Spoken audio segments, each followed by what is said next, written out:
Welcome back to today's Explainer. I am absolutely thrilled to be your professor today as we embark on a journey to deconstruct the ultimate metabolic powerhouse. Today, we're cracking the cellular code to see exactly how biomolecular architecture actually powers human life. Let's start with a very real problem. Have you ever stared at one of those massive wall-sized charts of metabolic pathways, feeling completely, utterly overwhelmed by what looks like a chaotic soup of chemicals? I mean, how are you supposed to memorize the universe's most complex biochemical machinery without losing your mind? Well, the secret is a fundamental shift in perspective. We have to stop trying to memorize a messy alphabet soup and start seeing the cell for what it really is. The universe's most highly efficient, standardized biological Lego set. Here's our roadmap for this explainer. First, foundations of architecture. Second, deconstructing acetyl-CoA. And third, a blueprint review to lock it all in. All right, Section 1, Foundations of Architecture. Building the biological Lego set. Let's dive in. Welcome to the incredible molecular machinery that literally sustains human life. Our foundational study of biomolecular architecture focuses specifically on functional groups and complex coenzymes. And this builds directly into the modular principle of life. When you look at massive biomolecules, it's incredibly easy to feel overwhelmed by their sheer size, right? However, life relies heavily on this modular principle. Biomolecules are not built haphazardly. They are constructed systematically, straight from the ground up. We transition from incredibly simple non-metal hydrides, like water, ammonia, or hydrogen sulfide, to highly reactive functional groups. Through predictable chemical reactions, specifically condensation, which simply removes water to snap pieces together, and oxidation, which swaps electrons, these small groups scale up. It's exactly like assembling a luxury vehicle on a factory line. You don't just start with a fully formed car. You forge basic raw materials into functional parts, link them up, and slowly assemble the complex macromolecule.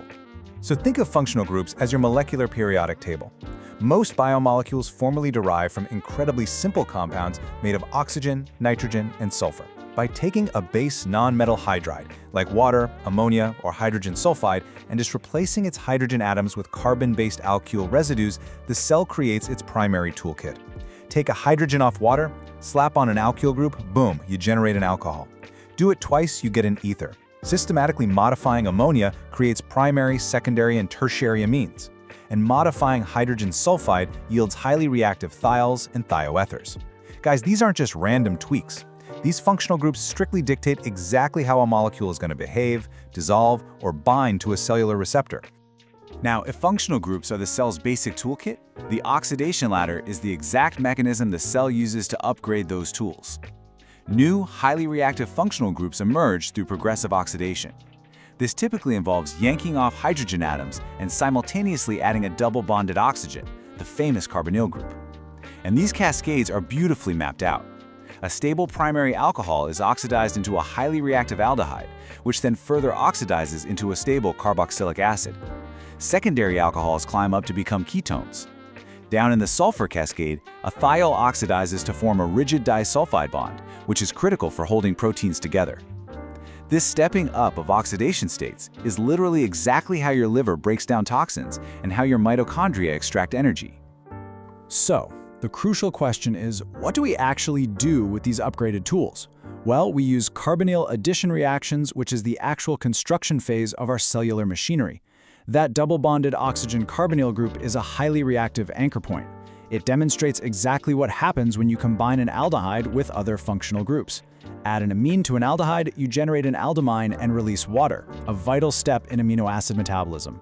Add an alcohol to an aldehyde, you form a hemiacetyl. These addition reactions are the fundamental ways that human cells snap different biological modules together. It's almost like snapping a trailer to a truck hitch. For instance, forming a hemiacetyl is the exact reaction that allows simple linear sugars like glucose to fold into cyclic rings for energy production. Moving on to carboxylic acid derivatives.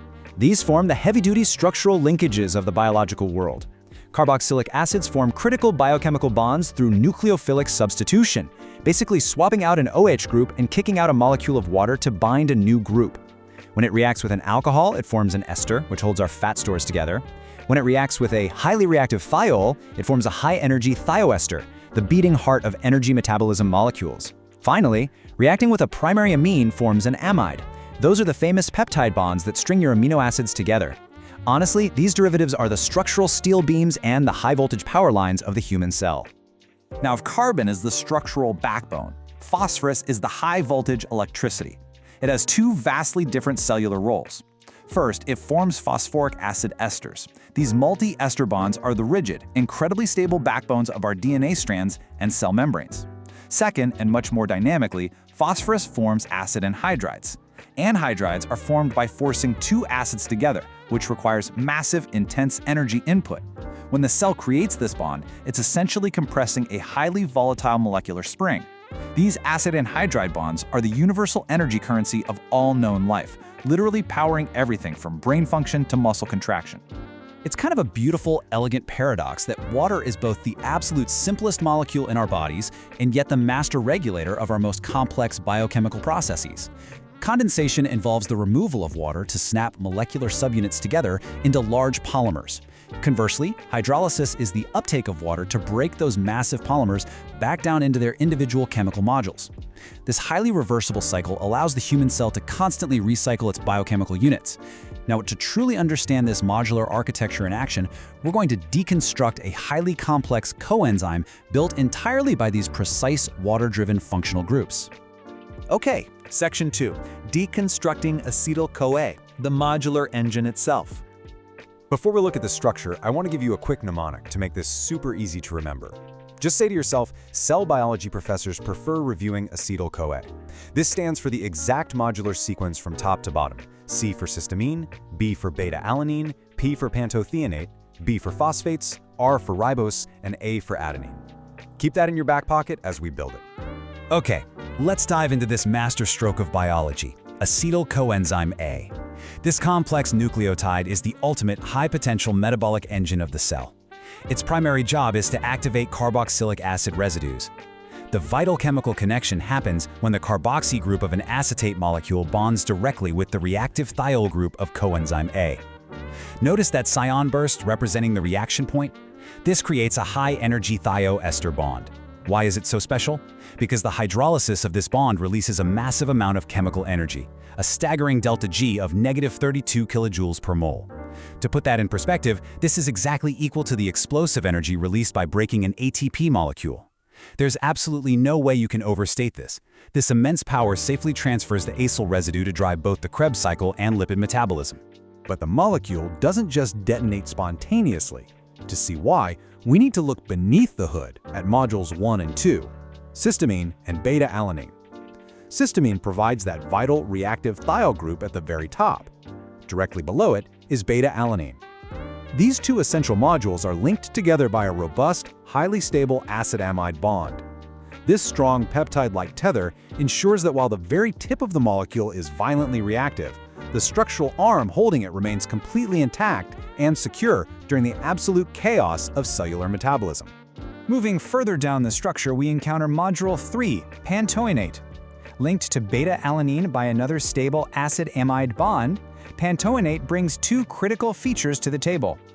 First, it contains a stereospecific chiral center, marked by the purple asterisk, giving it a very specific 3D handedness. Second, and this is wild, human metabolism completely lacks the enzymes to synthesize pantoenate from scratch. We literally have to acquire it from our diet, combined with beta-alanine, as pantothenate, which is widely known as vitamin B5. This segment is so structurally perfect that it often functions completely alone as a standalone arm in enzymes like fatty acid synthase. Connecting this highly active vitamin-derived business end to its structural base requires a highly engineered molecular tether, which is the phosphoric bridge. This consists of an alternating sequence of vital phosphorus bonds. You have a phosphoric acid ester tightly bonding the pantothene tail. In the middle sits a high-energy phosphoric acid anhydride bond connecting two phosphate residues. Finally, a second ester links it securely down to the ribose anchor below. This bridge doesn't just passively hold the molecule together, right? It acts as a flexible, energy-rich shock absorber, ensuring it has the exact geometric length to reach deep into the active sites of enzymes. Now, every massive machine needs a rock-solid foundation, and for acetyl-CoA, that is the adenosine anchor. The bottom of the molecule is a standard nucleotide module. It features a ribose anchor, a sugar ring with multiple chiral centers, dictating its exact 3D orientation. This is attached to an adenine base via a sturdy N-glycosidic bond. So the real question is, why use a standard nucleotide to anchor a metabolic energy transfer molecule? Well, because adenine acts as a universal cellular barcode. It allows a massive variety of different cellular enzymes to instantly recognize, correct, and utilize the coenzyme efficiently. When we step back and finally assemble all the modules, we reveal the complete architectural blueprint of acetyl-CoA. See? It's not just a random jumble of atoms. It is a highly engineered machine. It contains 8 distinct hydrolyzable bonds, multiple chiral centers requiring specific 3D geometry, and a carefully calculated mix of high-energy metabolic drivers right alongside robust structural anchors. The cyan bursts represent the explosive thioester and anhydride bonds for high group transfer potential. The solid lines represent the unbreakable structural bonds holding it steady. This perfect balance of explosive energy transfer and rigid stability is exactly what allows acetyl-CoA to safely ferry massive amounts of chemical energy throughout the cell. And finally, Section 3, Blueprint Review and Active Recall. Let's see what stuck. Let's just synthesize our overarching thesis really quickly. Truly understanding biomolecules requires looking far past raw, intimidating chemical formulas, so you can see the underlying architectural logic of the cell. Reactivity is defined by derivative functional groups. Complexity arises through predictable condensation and oxidation. And above all, biological function is inherently modular. The cell mixes, matches, and bonds standardized chemical units to create very specific biological machines. All right, let's test that modular knowledge. Question 1. Which specific module provides the vital reactive thiol group that forms the high-energy thioester bond at the very top of acetyl-CoA? Think back to our mnemonic. If you said cysteamine, you are absolutely correct. Great job! Let's keep the momentum going. Question 2. What strict environmental and dietary dependency does Module 3 pandothenate introduce into human biology? Remember, we literally cannot synthesize it from scratch. The answer is vitamin B5, also known as pantothenate. Okay, final one. Question 3. The hydrolysis of the thioester bond in acetyl-CoA releases immense chemical energy, a delta G of -32 kilojoules per mole. This is exactly equal to the explosive energy released by breaking what other famous molecule? Think about the ultimate energy currency of the cell. The answer is ATP. By mastering how simple building blocks form explosive powerhouses like acetyl-CoA and ATP, you aren't just memorizing biochemistry. You're unlocking the exact mechanisms we're going to use to engineer the future of medicine. Keep studying those blueprints, and I'll catch you in the next explainer.